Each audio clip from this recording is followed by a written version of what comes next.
Bienvenidos a Archivos del Tiempo Podcast. Comencemos. Hola, qué bueno encontrarnos de nuevo. Hoy vamos a meternos de lleno en la historia de una música que es mucho más que música, el tango. Las fuentes que analizamos cuentan una historia increíble, casi de película. Hablan sobre cómo algo que nació en los márgenes, en los barrios más pobres, terminó conquistando el mundo entero. Y no solo eso, sino que llegó a ser declarado Patrimonio de la Humanidad. La gran pregunta que queremos explorar hoy es, ¿cómo pasó todo eso? ¿Cuál fue ese viaje? Es que es un viaje que lo tiene todo. Habla de identidad, de migración, de transformación. Para entenderlo, hay que pararse en el Río de la Plata a finales del siglo XIX. Imagínate esa mezcla, esa ebullición de gente, de culturas, de esperanzas y también de muchas frustraciones. Ese fue el caldo de cultivo, digamos, el Big Bang social que estaba a punto de crear algo totalmente nuevo. O sea que me pintas un cuadro de un verdadero crisol de culturas. Pero, ¿cómo se convierte todo ese caos de sonidos, de idiomas, en un género musical concreto? Una de las primeras cosas que me llamó la atención en las fuentes es que es imposible señalar a una persona y decir, él inventó el tango. Parece que simplemente surgió, fue así, nació de un colectivo. Exactamente. No hay un padre fundador. El tango es hijo de la necesidad, de la convivencia, de los conventillos de Buenos Aires y Montevideo. Y esa es su primera genialidad. Fue una consecuencia emocional de estar ahí. Pensá que era el lenguaje de los que no tenían casi nada, del desarraigo. Las primeras letras hablan de eso, de la traición, la pobreza, la nostalgia por un hogar que quizás nunca existió. O sea que la música reflejaba directamente lo que vivían. Tal cual. Y esa mezcla se oye en la música.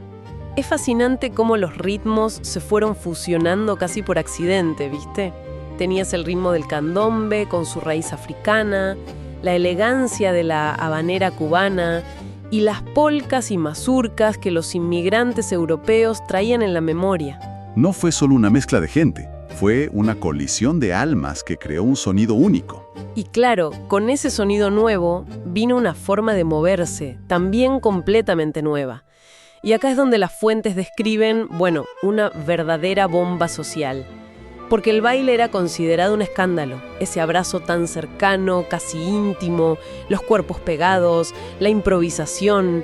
Para la alta sociedad de la época, eso era algo de los burdeles, de los bajofondos. Totalmente. Me imagino la cara que pondrían al verlo por primera vez. Hoy nos parece normal, pero en esa época debe haber sido un escándalo viral. Absolutamente.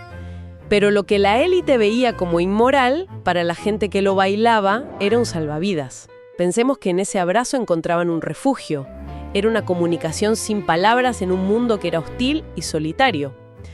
Para muchos inmigrantes que no hablaban bien el idioma, que estaban solos, esos 3 minutos de un tango eran el único momento de conexión humana real. De sentir que no estaban solos. Exacto. Era empatía pura hecha movimiento. Entiendo. El abrazo como refugio. Y mientras esa conexión se forjaba en la pista de baile, aparece un sonido que lo va a cambiar todo.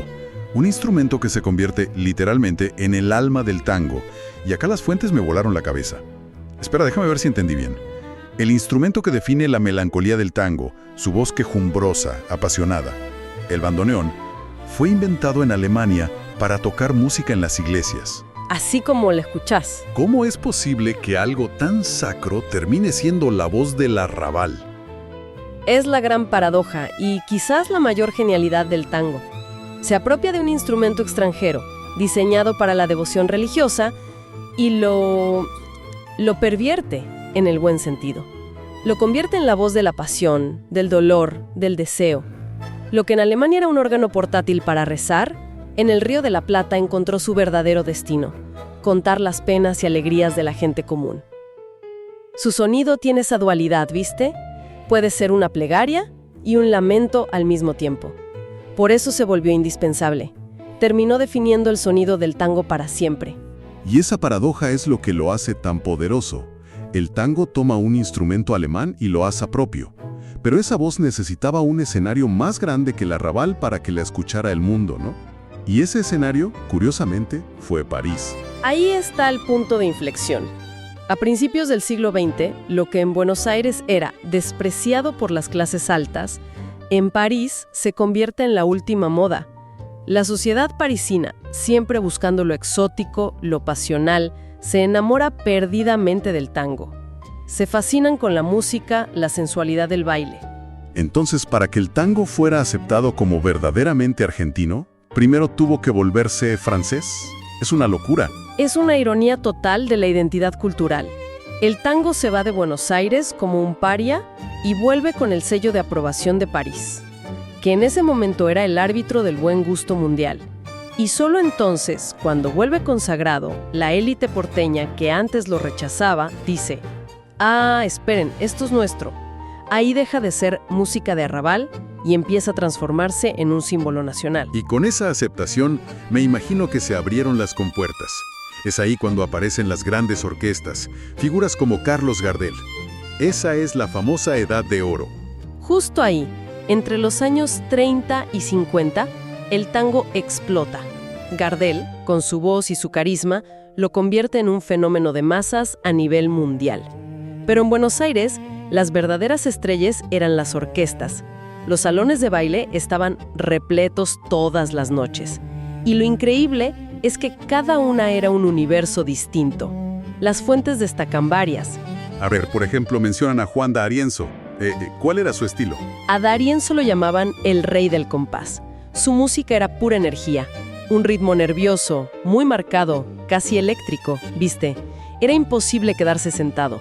Su orquesta tocaba para los pies, para los bailarines. Entiendo. D'Arienzo era para la pista de baile. Pero, ¿y los que solo querían sentarse a escuchar y sentir la música? ¿Había orquestas más para eso? Claro. Ahí tenías a músicos como Carlos Di Sarli, que era la pura elegancia. Su sonido era más suave, con un piano que parecía flotar. O la propuesta de Osvaldo Pugliese, que era casi cinematográfica. Su música estaba llena de tensión, de pausas dramáticas, de una complejidad emocional que te atrapaba. Y por supuesto no podemos olvidarnos de Aníbal Troilo, Pichuco. Él no tocaba el bandoneón, lo hacía hablar. Con Troilo el bandoneón lloraba, reía, contaba historias. Estas orquestas crearon la banda sonora de la ciudad. Suena a una época de esplendor absoluto. Pero, bueno, sabemos que nada dura para siempre. En los 60s y 70s, con la llegada del rock y todos los cambios sociales, el tango empieza a perder popularidad, sobre todo entre los jóvenes. Parecía que iba a terminar como una pieza de museo. Pero no murió, ¿verdad? Se reinventó. Y esa reinvención tiene un nombre y apellido: Astor Piazzolla. Él es el gran revolucionario. Y también, para muchos, el gran hereje. Piazzolla eleva la esencia dramática y melancólica del tango, pero la cruza con la improvisación del jazz y la complejidad de la música clásica. Crea algo totalmente nuevo, un tango para ser escuchado, no necesariamente para ser bailado. Me imagino que eso no le cayó bien a todo el mundo. Los puristas debieron odiarlo. Lo acusaron de ser el asesino del tango. Decían que lo que él hacía ya no era tango. Fue una batalla cultural tremenda. Pero su genio era tan grande que, trascendió esa pelea local y fue aclamado en todo el mundo. Y con el tiempo fue su música la que le dio un nuevo aire al género y aseguró que siguiera vivo. Y esa relevancia nos trae hasta hoy. Porque el tango no es algo del pasado. Las fuentes hablan de un fenómeno global increíble. Hay milongas, que son los lugares donde se baila tango, en ciudades que uno jamás se imaginaría. Tokio, Estambul, Reykjavik. Ya no le pertenece solo a Buenos Aires o Montevideo. Exacto. Y el reconocimiento final a ese viaje llegó en 2009. Ahí la UNESCO lo declara Patrimonio Cultural Inmaterial de la Humanidad. Es el cierre del círculo, de los patios de tierra a ser un tesoro del mundo. Porque al final el tango habla de emociones que son universales. El amor, la pérdida, el paso del tiempo, la resiliencia. Es una poesía que encuentra belleza en la tristeza y eso lo entiende cualquier cultura. ¡Qué viaje! A ver si lo resumimos bien. Nació en los conventillos, de la mezcla y la necesidad. Fue prohibido por escandaloso. Se legitimó en París, vivió una edad de oro con orquestas legendarias. Fue revolucionado por un genio incomprendido y hoy se baila en todo el planeta. Es la historia de cómo una música de nostalgia y resistencia se hizo eterna. Muchísimas gracias por habernos acompañado en esta exploración. Y todo esto nos deja con una pregunta flotando, ¿no? Si el tango nació para darle voz a gente que se sentía sola y desarraigada en un mundo nuevo, ¿qué nos dice el tango global de hoy? ¿Qué expresa sobre nuestro mundo actual? Que aunque parece hiperconectado, a menudo nos puede hacer sentir igual de solos. Para pensar. Seguimos explorando los ecos del tiempo. Te espero en el próximo capítulo.